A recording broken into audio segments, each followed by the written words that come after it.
Hello! Welcome back to LifeGroup. We're so glad that you guys are here.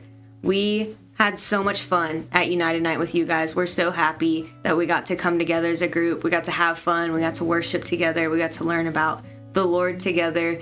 We just had a blast getting to see you guys again. Today, we are actually going to go back to the basics and talk about the character of God, specifically His love and His mercy.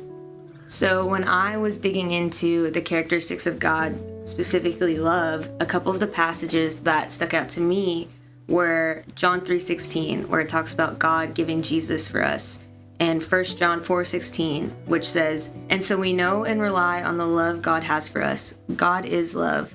Whoever lives in love lives in God, and God in them."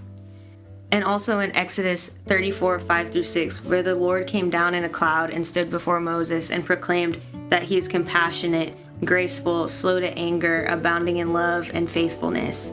And Romans 8:38-39, where we're talking about how nothing can separate us from the love of God. Here are a couple questions regarding the love of God. Your leaders have these. They're going to bring them up during discussion. But the first one is, how do you see God's love in these passages? How do you see His love in your life? What does this mean for us as His children? And then moving on to His mercy, we're going to go through John 8:3-11, where it's the woman caught in adultery.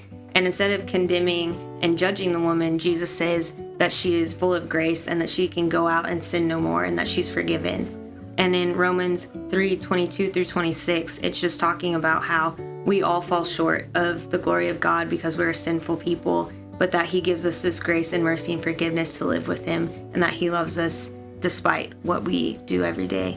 Then in Hebrews 4:14-16, it's just talking about approaching the throne of God with the spirit of grace and just the grace that He has for us and just confidence in that. Some discussion questions we have for grace are, what is grace? And how do we see God's grace in the passages that you guys are going to read? Do these passages also reaffirm what it says about God's love?